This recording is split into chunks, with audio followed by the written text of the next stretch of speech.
Bismillahirrahmanirrahim.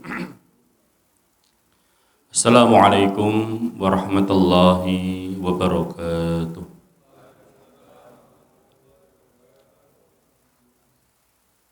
Alhamdulillahirabbil alamin.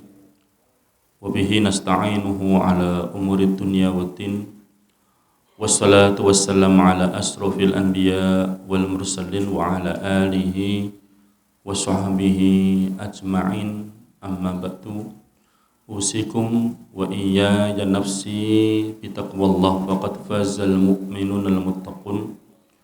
Qala Allah ta'ala fi kitabihil karim, ya ayyuhalladzina amanu taqullaha haqqa tuqatih wa la tamutunna illa wa antum muslimun. Ikhwan akhwatitina rahimakumullah, alhamdulillah kita bersyukur kepada Allah Subhanahu wa taala. Sampai pagi hari ini Allah Subhanahu wa taala masih melimpahkan nikmat-nikmatnya kepada kita. Rasulullah sallallahu alaihi wasallam menyebutkan di dalam hadisnya, man asbaha minkum aminan fi sirbihi mu'afan fi jasadihi wa 'indahu qut yaumihi faka'annama khizat lahu dunya. Barang siapa di pagi hari bangun dari tidur, habis sholat subuh, merasakan 3 hal. Yang pertama, rasa tenang, tidak ada kekhawatiran.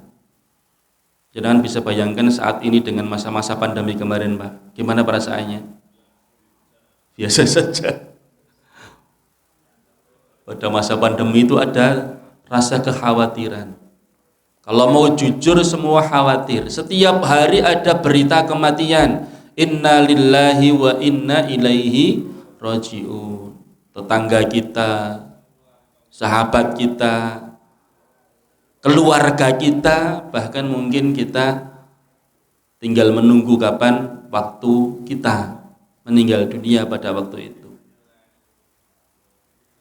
Hari ini juga kalau kita lihat di berita, saudara-saudara kita di Rusia, di Ukraina, mereka juga merasakan kekhawatiran, tidak merasakan ketenangan hidup. Terjadi pertempuran yang luar biasa, sampai hari ini belum selesai. Bahkan saling mengancam akan meledakkan bom nuklirnya. Kan ngeri sekali Pak itu. Kalau sampai bom nuklir sampai diledakkan, kita tidak bisa membayangkan, hancur semuanya nanti. Alhamdulillah Allah Subhanahu wa taala takdirkan kita saat ini dalam kondisi aman, dalam kondisi tidak ada kekhawatiran. Ini nikmat dari Allah Subhanahu wa taala. Yang pertama, yang kedua, mu'afan fi jasadihi, jasad kita, tubuh kita sehat wal afiat. Yang hadir di sini semuanya sehat wal afiat, alhamdulillah, sehat jasmani, sehat rohani. Ingin bersyukur kepada Allah, jenengan datang ke rumah sakit PKU, rumah sakit ortopedi, rumah sakit Karima.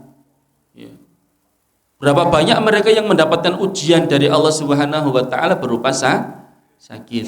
Di antaranya saudara kita Ustadz Rozi yang mestinya hari ini ngisi, tapi beliau masih terbaring di rumah sakit. Panas tinggi kemarin, alhamdulillah sudah agak mereda, tapi kepalanya yang rasa sakit kepala belum hilang. Itu berawal dari memang beliau itu aktif orangnya ya. Kemarin pas hari H Idul Fitri itu kerja ya di desanya. Jadi hari H, sebelum hari H itu hari Ahadnya itu nyembelih 3 kambing Pak untuk pesta di hari Idul Fitri. Setelah selesai Idul Fitri makan-makan bareng gitu kan.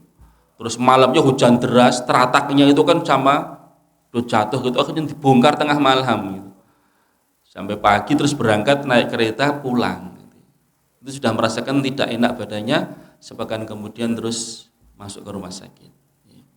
Maka bersyukur kepada Allah Subhanahu wa taala, hari ini Allah masih memberikan rasa sehat walafiat kepada kita. Ini adalah nikmat yang luar biasa dari Allah Subhanahu wa taala. Dan yang ketiga, indahu qut yaumihi, diberi makanan untuk hari tersebut. Persediaan makan pagi siap, Bahkan sotonya tadi sudah saya lihat sudah siap kan itu. Soto Nawat hari ini. Makan pagi siap, makan siang sudah ada persediaannya, makan malam sudah ada, bahkan untuk sebulan kemudian sudah ada. Ini nikmat dari Allah Subhanahu wa ta'ala. Kalau 3 hal ini sudah kita milikin setiap pagi, rasa aman, badan sehat, ada makanan yang kita makan. Rasulullah mengatakan faka'anna makhizat lahu dunya. Maka seolah-olah dunia dan seisinya telah dia miliki. Dengan 3 nikmat ini kok kita masih mengeluh, itu berarti kita masih mendustakan nikmat Allah Subhanahu wa ta'ala. Ikhwan fillah syarakumullah. Pertama, sekedar mengingatkan dengan nikmat Allah Subhanahu wa ta'ala yang telah diberikan kepada kita, terkhusus hari ini, terkhusus pagi hari ini, Allah masih melimpahkan begitu banyaknya nikmat kepada kita. Syukurin dengan mengucapkan alhamdulillahi rabbil alamin. Terus yang kedua, Bapak Ibu sekalian, ini masih bulan Syawal. Biasanya bulan Syawal itu kita menyaksikan banyak yang mengadakan acara halal bihalal. Yang pertama, yang kedua mengadakan acara walimatul urs, akad nikah. Memang akad nikah itu sunnahnya di bulan Syawal. Ya, yang masih jomblo-jomblo segera aja nikah. Kalau sudah punya calon ya, kalau belum punya calon ya rasa sabar dulu. Ya. Halal bihalal itu apa sih, Pak? Halal bihalal itu kan pengennya kan meminta maaf. Minta maaf itu kan iktiraf bidzanbi, mengakuin dosa kita. Coba ada orang yang meminta maaf, silaturahmi, datang kepada saudaranya, kepada tetangganya, kepada sahabatnya, kan mesti kan iktiraf bidzanbi, kan merasa dirinya salah, kan. Pak, Bu, ngaturaken sugiyati taqabbalallahu minna wa minkum, sedaten kelapatan nyuwun pangapunten. Gitu toh, Pak? Semua yang datang itu pada waktu Idul Fitri itu semuanya mengaku dia punya salah, dia punya dosa. Kalau ada kesalahan, ada dosa, saya minta maaf. Dan itu yang diajarkan oleh Allah Subhanahu wa ta'ala, agar kita ini selalu mengakui dosa-dosa yang telah kita kerjakan. Yang pertama kepada Allah, yang kedua kalau ada salah kepada manusia. Setiap salat kan kita baca Rabbighfirli, Rabbighfirli, ya Allah ampunilah aku. Kenapa? Karena kita merasa punya dosa gitu loh. Rabbighfirli warhamni wahdini. Ya. Ini karena kita merasa punya dosa. Ampunilah aku ya Allah. Terus setelah itu, kalau kita punya dosa kepada orang lain, tidak akan diampuni oleh Allah sampai orang tersebut memberikan maaf, mengampuni. Maka orang yang paling baik itu apa? Wal 'afina 'anin nas, yang memberikan ampunan kepada manusia, yang memaafkan kepada manusia. Ini butuh hati yang lapang, butuh legowo dari hati kita.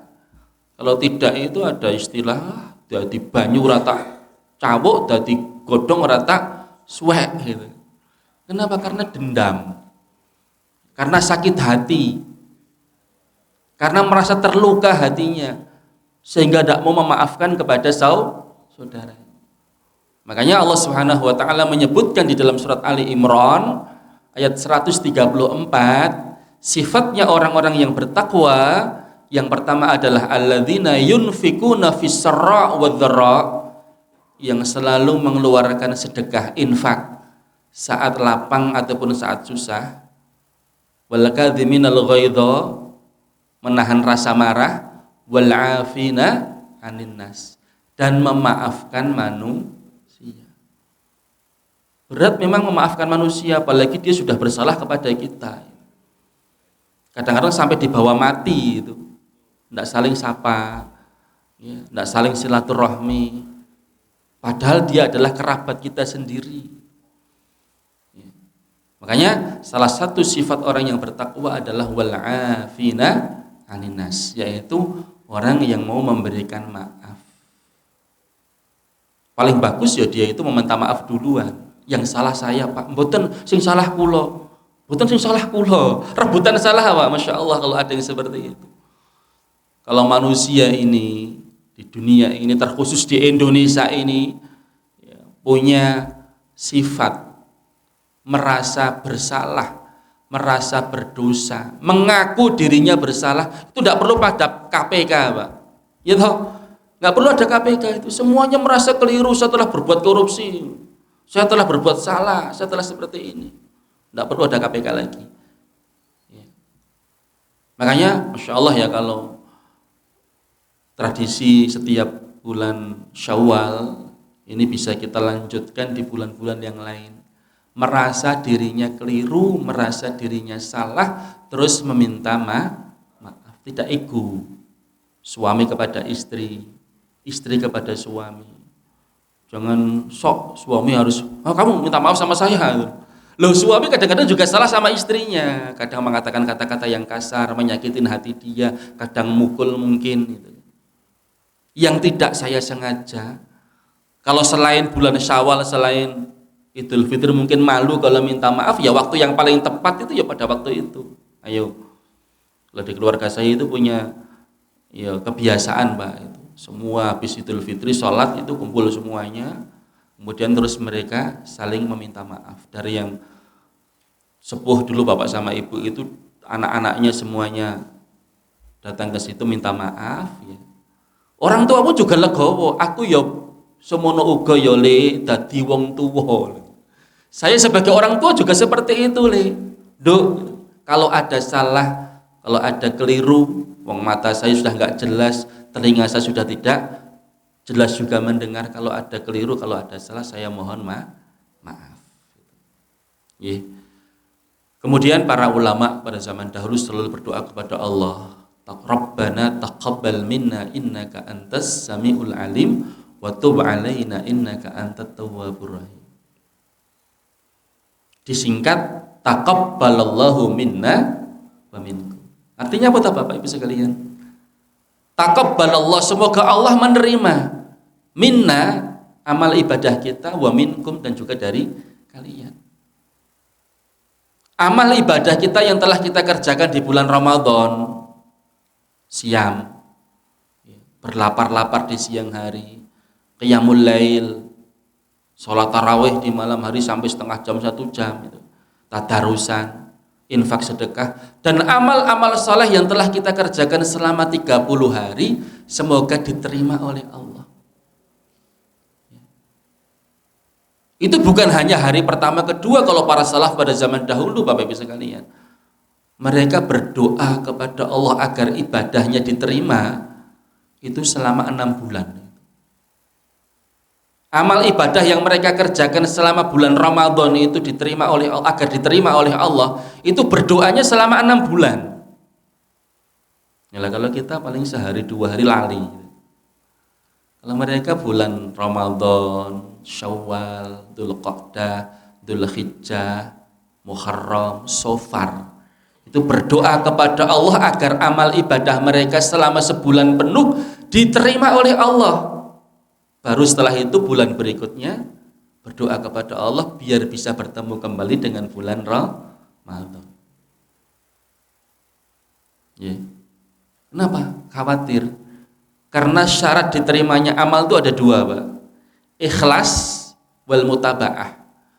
Betul-betul sudah ikhlas ibadahnya, tapi kalau tidak sesuai dengan sunnah Rasulullah SAW nggak diterima. Wah, sholat 2 rakaat sebelum subuh itu Masya Allah pahalanya lebih baik dari dunia dan seisinya. Biar tambah pahalanya bukan cuma 2 rakaat, tambah 1 rakaat, 3 rakaat. Diterima nggak Pak? Nggak diterima, salah soalnya. Cukup 2 rakaat saja, lebih baik dari dunia dan seisinya. Tidak perlu ditambah lagi. Ini pentingnya mutaba'ah, sesuai dengan sunnah Rasulullah, mengikuti sunnah. Lah biar kita bisa mengikuti sunnah, belajar tolabul ilmi, ya kayak seperti ini. Lah sholat Idul Fitri kok keliru? Yang viral kemarin tuh Pak, gitu. Allahu Akbar. takbiratul ihram. Lah mungkin imamnya itu dia baca doa iftitah, jadi panjang, lama nunggunya. Ya. Baca doa iftitah, baru setelah baca doa iftitah kemudian terus takbir lagi 1, 2, 3, 4, 5, 6, 7. Lah takbir Allahu Akbar dikirai takbir ruku. Terus ruku, Pak. Allahu Akbar lagi takbir kedua. Terus bangkit dulu, Pak. Mestinya kan ya sami Allah liman hamidah, sami Allahu Akbar bangkit lagi. Allahu Akbar terus sujud. Kenapa sampai seperti itu? Karena nggak paham yang pertama, atau mungkin tidak konsentrasi, atau mungkin ngantuk.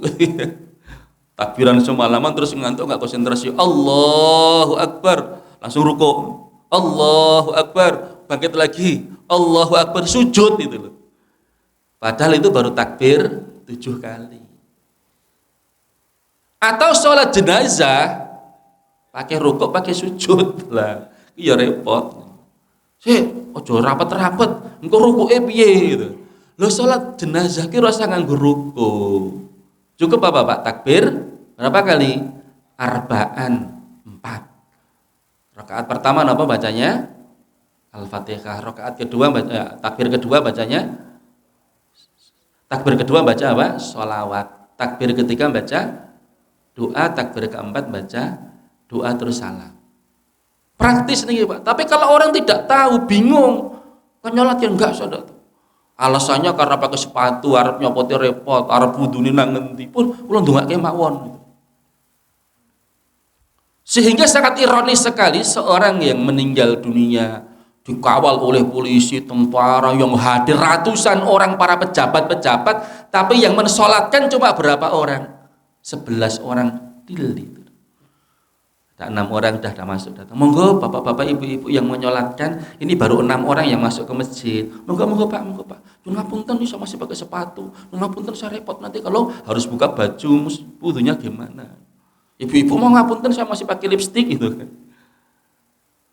Akhirnya tetangga-tetangga pun ketika suruh nyolatkan perkewuh, itu banyak pejabat-pejabat. Saya tidak bisa sholat, grogi. Ya sudah, saya tak doakan saja gitu. Akhirnya ditunggu-tunggu, tambah cuma ada 11 orang yang nyolatkan. Kasihan sekali Pak. Padahal Rasulullah mengatakan barang siapa meninggal dunia terus disolatkan 40 orang yang bertauhid, tidak berbuat syirik kepada Allah, Allah akan memberikan syafaat kepada dia. Allah akan memasukkan dia ke dalam jannah. Nah geruang 11 sudah cukup nih Pak. Maka itulah pentingnya kita berteman dengan orang-orang yang soleh, orang-orang yang tahu tentang sunnah-sunnah Rasulullah, faham tentang masalah sholat jenazah, faham tentang masalah sholat Idul Fitri. Ya, penting itu Pak. Kenapa? Karena kita tidak faham, itu bingung dia. Apalagi suruh jadi imam sholat jenazah, bingung dia. Wong kadang-kadang sholat Idul Fitri saja jadi imam. Itu kalau dia grogi Pak, baru pertama kali. Keliru deh Pak nih. Takbir mestinya setelah itu takbir ziyadah 7 kali, takbir tambahan 7 kali, langsung Al-Fatihah. Lah itu sama makmumnya diprotes, subhanallah, bingung malahan kok subhanallah ngopo itu. Baca Al-Fatihah sudah benar kok di subhanallah. Oh, baru ingat tadi saya kok belum takbir. Atau yang pertama, rakaat pertama, ingat 7 kali, ingat betul. Tapi pas rakaat kedua lali. Begitu Allahu Akbar, langsung baca Al-Fatihah. Tidak takbir 5 kali. Lah niku salate sah napa mboten, Pak? Sah. Kenapa? Takbir itu sunnah. Pernah kejadian di belakang Baitul Ma'mur di Masjid ya Al-Hidayah Soko gitu ya. Imamnya di rakaat kedua keliru Pak, lali. Langsung Al-Fatihah tidak takbir 5 kali. Selesai Assalamualaikum warahmatullahi, Assalamualaikum, langsung ada yang berdiri. Mau sholat sah apa ora kuwi mau? Ora takbir ping 5. Ya Allah, imam begitu kan ya grogi to Pak. Ya udah kalau gitu kita ulangi lagi, tadi saya lupa. Apa enak menulangi ulang ngono kono dhewe. Suruh ngulangi lagi dong, sudah mau pengen pulang nggak suruh ngulangi. Terus ada yang tanya-tanya sama saya, sudah Pak, enggak perlu diulangi. Itu sudah sah. Apalagi juga lupa. Dan itu sunnah, kalau sunnah nggak dikerjakan tidak apa-apa. Tapi kalau orang nggak paham tadi itu bengok-bengok, rasa sholatnya gitu. Sudah cukup, selesai terus khutbah saja. Khutbah pun sebenarnya juga sunnah, tapi diusahakan agar nampak kebersamaannya ya udah tunggu. Begitu tidak nyamannya Pak, khotib menyampaikan khutbah, terus ada yang keluar 1, 2, 3, habis itu. Ya. Makanya panitia harus tegas, mohon maaf Bapak Ibu sekalian, tolong agar tidak pulang dulu sampai selesai khutbah, sampai nanti khotibnya berdoa. Itu biar kondusif Pak. Ya, alhamdulillah kemarin saya pas ngisi di Mojo 8 tuh kondusif, tidak ada satupun yang keluar. Saya juga kaget loh Pak, kok biasa sih, Masya Allah di sini kok tertib banget, nggak ada yang keluar. Di tempat-tempat yang lain saya langsung berkunjung ke daerah Plumbon itu, di lapangan itu baru aja bubar, saya tanya sama di situ, wah habis sholat itu langsung udah keluar satu persatu, kalau nggak gitu merokok, bul. Itu kurang beradab. Tolong Pak, rokoknya nanti dulu, ini dengarkan imam dulu berkhutbah. Jadi tetap tinggal di tempat, nggak boleh ngerokok dan juga tidak boleh keluar, untuk menjaga biar jamaah tetap kondusif. Selanjutnya Bapak Ibu sekalian, di Hari Raya Idul Fitri tahun ini alhamdulillah sudah banyak yang mudik ya. Namanya orang mudik itu kan pengennya ketemu sama keluarga gitu. Ketemu sama bapak sama ibu sama saudara-saudara. Ada sebuah kegembiraan, kebahagiaan tersendiri ketika kita ini bisa bertemu dengan keluarga besar kita, berkumpul bareng. Jangan kemarin lihat di antara mereka yang mudik itu harus merogoh koceknya itu jutaan deh Pak itu Pak. Berapapun akan dia keluarkan, dia berani berkorban dalam rangka apa? Bisa mudik ke kampung halaman, bertemu dengan orang tua, bertemu dengan kerabat-kerabatnya. Saya kemarin lihat di Facebook itu ada yang mudoroso gitu ya, sharing. Ada sebuah berita kan, ada seorang ibu ketika kemarin mudik dia menghabiskan uang 25 juta rupiah. Ada yang komentar lah cuma 25 juta rupiah, saya sampai 40 juta, saya 25 juta. Untuk bisa pulang ke kampung halaman Pak. Jangan bayangkan anaknya 3, bapak sama ibu berarti kan 5 kan. Tiket pulang itu rata-rata 2 juta naik pesawat. 2 juta kali 5 berapa Pak? 10 juta. Pulang balik berapa? 20 juta. Belum sangunya, belum untuk diberikan kepada keponakan-keponakan keluarga terdekat. Masa sok waduh mulai orang kayak fitrah. Itu hampir sampai 5 juta. Untuk kebutuhan sehari-hari sampai 5 juta. Ya. Minimal 30 juta Pak habis itu. Saya baru tahu itu kakak ipar saya, itu dia di Padang gitu ya, tinggalnya di Padang. Bisa pulang cuma 3 tahun sekali. Kenapa? Untuk bisa pulang dia minimal harus menyiapkan uang 25 juta.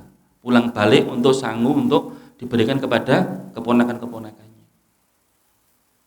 Dan itu rata-rata seperti itu Pak. Ya. Kalau Jakarta ya paling tidak 10 jutaan itu dia keluar uang. Dalam rangka apa? Biar bisa ketemu dengan keluarga besarnya. Ada sebuah kebahagiaan tersendiri ketika bisa berkumpul bersama dengan mereka. Sehingga dalam istilah Jawa ada istilah kan, mangan ramangan yang penting kumpul. Lah kumpul itu seneng banget kok nih. Ya. Bapak Ibu sekalian, kita bisa berkumpul di dunia bersama dengan keluarga besar kita, itu adalah sebuah kebahagiaan tersendiri. Ya. Alangkah ruginya kita nanti di saat sudah meninggal dunia. Di akhirat nanti kita berpisah dengan keluarga besar kita. Alhamdulillah kalau kita bisa masuk surga. Ternyata bapak sama ibunya masuk neraka. Anak-anaknya kemudian masuk neraka. Kenapa? Karena orang tuanya dia ego. Dia tidak mau mengajak bapak sama ibunya, tidak mengajak anak-anaknya, membiarkan anak-anaknya dalam kemaksiatan, nggak pernah amar ma'ruf nahi munkar. Makanya Allah Subhanahu wa taala memerintahkan, ya ayyuhalladzina amanu qu anfusakum wa ahlikum nar. Jaga diri kamu dan ingat juga keluarga kamu. Jangan hanya mikir kamu saja. Berangkat ke masjid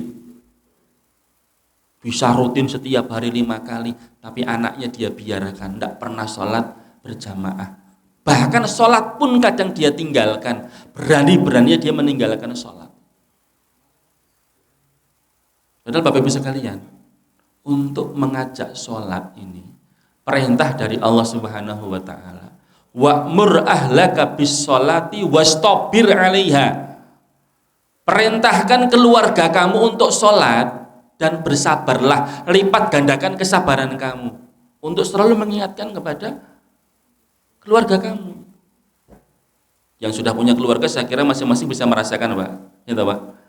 Anak ini kadang-kadang beda-beda. Ada yang rajin begitu adzan berkumandang langsung berangkat ke masjid. Tapi ada juga kalau tidak diingatkan tuh tidak mau sholat. Sampai habis waktu sholat tetap dia belum sholat kalau nggak diingatkan.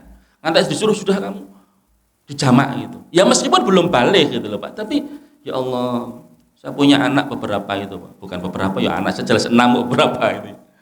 Ada yang memang begitu adzan berkumandang mangkat nang masjid bareng sama bapak.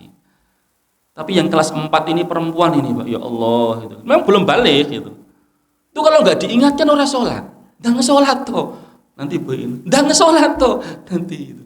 Sampai mau habis sholat udah kamu sholat jamak. Kamu duhur sama asar belum sholatnya sholat. Besok lagi diingatkan lagi seperti itu. Yang lulus yang di pesantren pun juga sama Pak. Pesantren di rumah itu kesempatan tidur, baik kon metu wegah tidur, ayo sholat gitu.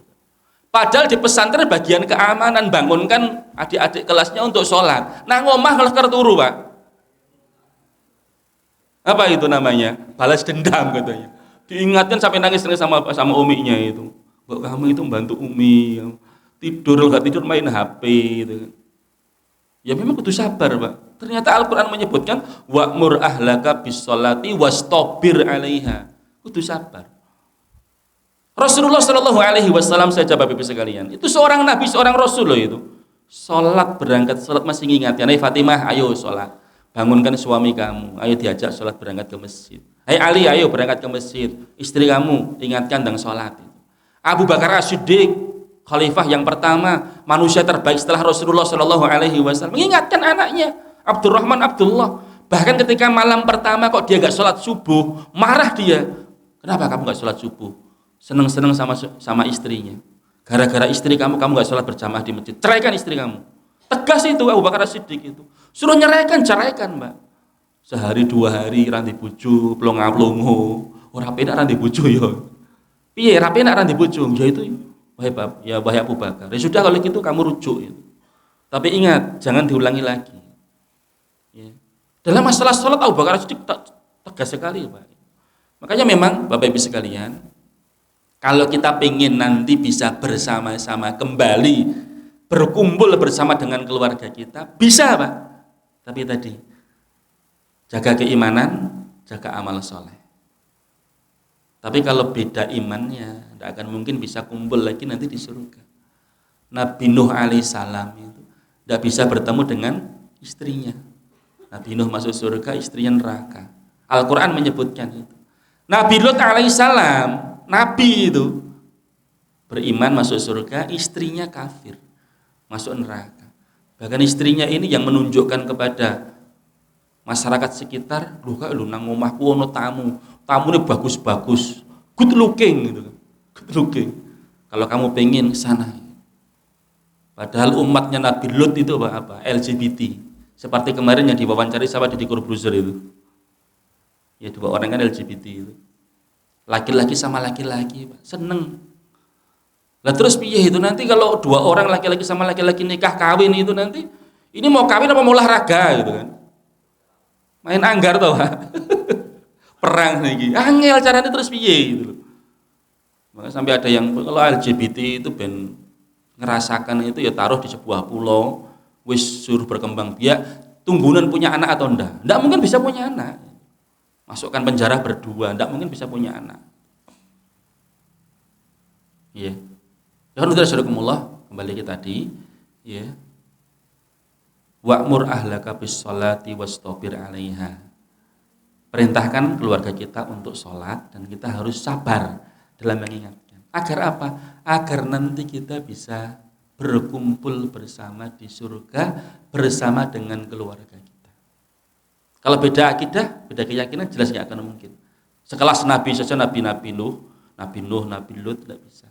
Asiyah binti Muzahim tidak bisa bertemu dengan Firaun. Ya. Tapi kalau kita ini beriman kepada Allah, bapak-bapaknya soleh, kiai, rajin ibadah, qiyamul lail, rajin siam Ramadan. Anaknya juga beriman, tetap sholat, tapi gur sholat yang wajib saja. Yang penting sholat wajib berjamaah di masjid terus, tapi kadang tidak mengerjakan sholat rawatib. Qiyamul lail jarang-jarang. Masuk surga, Pak. Bapak ibunya di atas tingkatannya. Karena surga kan bertingkat-tingkat, nggih. Bapak sama ibunya di tingkatan yang paling atas. Anak cucunya itu di tingkat yang paling bawah. Soalnya udah males-males nih mau. Yo amal ibadah dia kerjakan, tapi yang sunnah-sunnah tidak dia kerjakan. Masuk surga iya, tapi di derajat yang paling bawah. Bisa kumpul nggak Pak ini nanti? Bisa bertemu nggak nanti ini? Bisa nggak?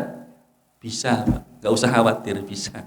Dalilnya apa? Nanti bisa dilihat surat At-Tur ayat ke-21. A'udzubillahi minasyaitonirrajim. Walladzina amanu, dan orang-orang yang beriman, wattaba'athum dzurriyyatahum biiman, kemudian diikutin oleh anak cucunya dalam keimanan. Bapak ibu ini, kakek nenek ini beriman. Jadi orang yang soleh. Terus anak-anak cucu-cucunya mereka juga ikut beriman. Alhaqna bihim dzurriyyatahum, maka mereka akan dikumpulkan, akan dipertemukan bersama dengan anak cucu mereka. Wa ma alatnahum min amalihim min syai'in, tanpa mengurangi pahala dari bapak-bapak, nenek-nenek, kakek-kakek mereka. Meskipun mereka sudah bisa mengangkat derajat anak-anaknya ini, menarik anak-anaknya ini ke atas. Yo, bareng karo bapak karo ibu kumpul bareng nang swarga nang kini. Masya Allah.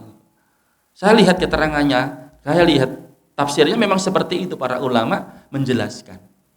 Bapak, ibu, kakek, nenek bisa menarik anak cucunya untuk bisa naik derajatnya, meskipun amal mereka lebih bawah, amal mereka kualitasnya lebih sedikit dibanding dengan bapak sama ibunya. Biar nanti mereka bisa dikumpulkan di surga bareng-bareng dalam sebuah ikatan keluarga besar. Tuh, gitu. Masya Allah Bapak Ibu sekalian. Ini penting, tapi harus beriman, juga harus amal saleh. Syaratnya sama-sama masuk surga.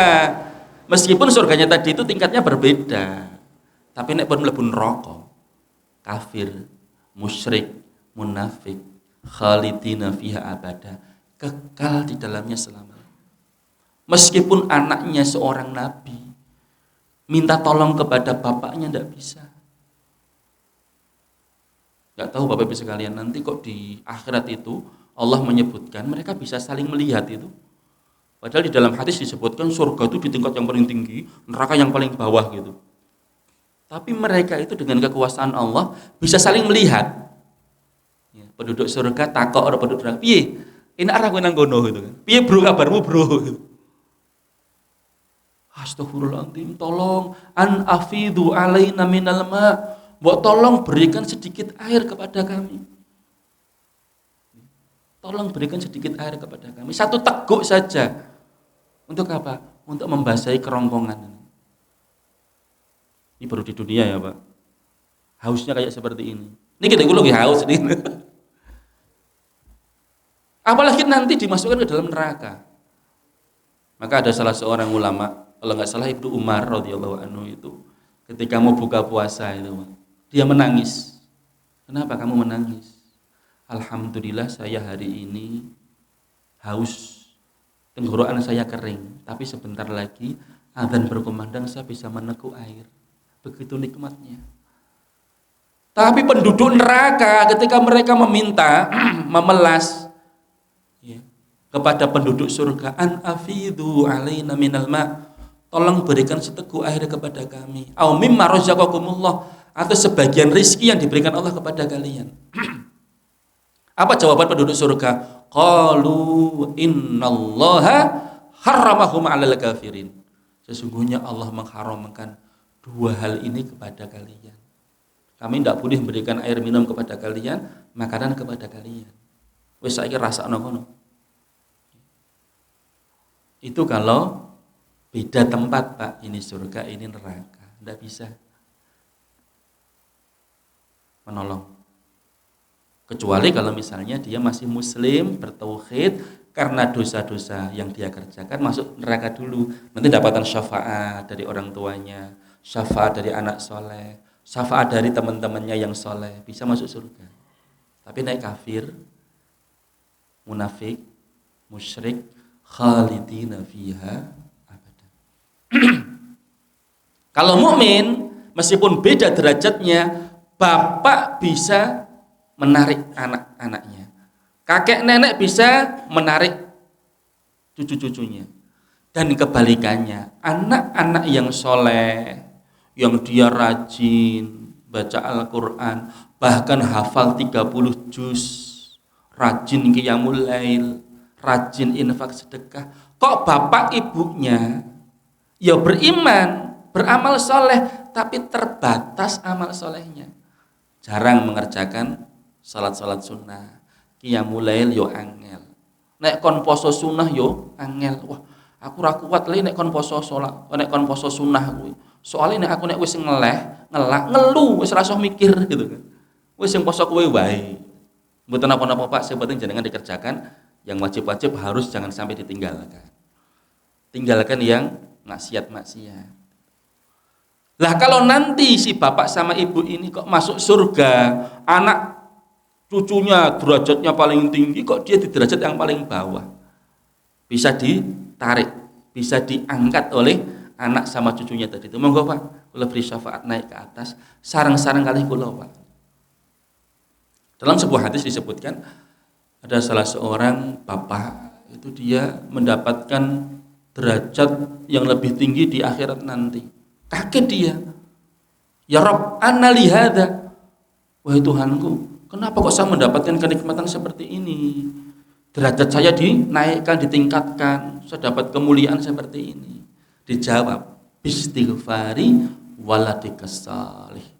Karena istighfar, permohonan ampunan, karena doa dari anak-anak kamu yang soleh. Ini pentingnya kita punya anak yang soleh, bisa mengangkat derajat kita. Di dunia anak yang soleh bisa mengangkat derajat kita, di akhirat juga nanti bisa mengangkat derajat kita. Meskipun kita ini amal-amalnya pas-pasan, yang penting masuk surga, derajatnya paling bawah, Allah akan angkat kita. Derajatnya dimuliakan oleh Allah, dikumpulkan bersama dengan sebuah keluarga besar, bersama dengan anak cucunya, bahkan bersama dengan istri-istri kita, suami-suami kita. Nek bojone kursi ya bersama dengan istrinya gitu. Nek bojone akeh ya bersama dengan istri-istrinya. Loh kok bersama dengan istri-istrinya Ustaz? Karena mungkin sekali seorang suami itu punya 2 istri, 3 istri, 4 istri, 10 istri. Sang istri juga mungkin punya 1 suami, 2 suami, 3 suami, 5 suami, 10 suami. Mungkin enggak? Mungkin. Boleh enggak? Boleh. Tapi tidak dalam satu waktu. Ribuan Pak caranya Pak. Punya istri, meninggal. Punya istri lagi, meninggal lagi. Punya istri lagi, cerai. Istri lagi, cerai. Terus setelah itu punya istri 4. Loh, pinten coba dihitung. 10 tahun itu. Kalau mereka semuanya saleh-salehah, nanti bisa berkumpul di surga bareng-bareng. Yang istri pun juga seperti itu, punya suami pertama cerai, suami kedua cerai lagi, ketiga meninggal dunia, keempat meninggal dunia, kelima akhirnya bersama dengan dia sampai meninggal dunia. Suaminya kan berarti kan 5. Insya Allah kalau mereka semua soleh-soleh akan berkumpul bersama. Ya. Makanya di dalam surat Ar-Ra'd ayat ke-23 disebutkan jannatu adnin yadkhulunaha wa man salaha min abaihim wa azwajihim wa dzurriyyatihim. Surga Aden yang akan mereka masukin bersama dengan orang-orang yang soleh dari kalangan bapak-bapak mereka, kakek-kakek mereka, wa azwajihim, istri-istri mereka, wa dzurriyyatihim, dan anak cucu mereka. Kalau untuk suami ini Bapak Ibu sekalian ada pertanyaan. Katanya nanti seorang istri itu akan dikumpulkan bersama dengan suaminya yang terakhir. Makanya ada para salaf, sahabiyah pada zaman dahulu itu setelah ditinggal mati sama suaminya nggak mau nikah lagi. Kenapa? Karena khawatir tidak bisa ketemu dengan suaminya yang soleh yang pertama kali dulu. Padahal belum tentu suami yang kedua, ketiga ini nanti dia soleh gitu kan. Sudahlah, saya nggak usah nikah lagi. Ya. Ternyata setelah saya kaji, wah itu bukan seperti itu. Berapapun dia suaminya, cerai, mungkin meninggal, cerai lagi meninggal, itu nanti seorang istri dipersilahkan untuk memilih suami yang paling soleh, suami yang paling menarik bagi dirinya. Kalau dulu di dunia pernah menikah dengan 4 suami, silahkan jenengan pilih salah satunya. Kalau kita sebagai laki-laki gimana? Akan menikah dengan istri kita. Meskipun kita juga diberi bidadari, Pak. Tapi ingat, istri kita ini lebih mulia dari para bidadari-bidadari yang ada di jannah. Istilahnya itu ratunya bidadari. Maka ibu tidak usah khawatir. Nanti akan bertemu dengan suaminya dan jenengan akan menjadi ratunya para bidadari. Ya. Bersama dengan anak-anak kita nanti bersama, berkumpul bersama, ngobrol bersama, piknik bersama, itu kan. Bukan sekedar di Pasir Putih saja ya Pak. Mau kemana pun bisa tuh. Mata sya'a wa kaifa sya'a. Berpindah dari satu tempat ke tempat yang lainnya, ke tempat-tempat yang nyaman. Tapi syaratnya tadi itu, Bapak Ibu sekalian, yaitu beriman dan beramal saleh. Dan tidak perlu kita ya yang selalu difikirkan masalah dunia. Ya, sehingga mengejar dunia akhirnya anak kita tidak terfikirkan, akhirnya kemudian mereka murtad, na'udzubillahi min dzalik. Demikian ikhwan fillah, ternyata sudah jam 6 kurang seperempat ya, karena saya jam 6 nanti, 6 lebih sedikit itu di dalaman ini ya. Saya mohon maaf. Saya kira cukup sekian, semoga apa yang kita kaji pada pagi hari ini yang pertama nih Pak. Setelah Idul Fitri baru pertama ini. Ini sebagai pembuka agar kita lebih semangat lagi untuk mengawali lagi kajian kita di hari-hari yang akan datang. Semoga tahun ini lebih baik daripada tahun-tahun yang lalu. Demikian alhamdulillahirabbil alamin. Kita akhiri dengan kafaratul majlis. Subhanakallahumma wa bihamdika asyhadu an la ilaha illa anta astaghfiruka wa atubu ilaik. Assalamualaikum warahmatullahi wabarakatuh.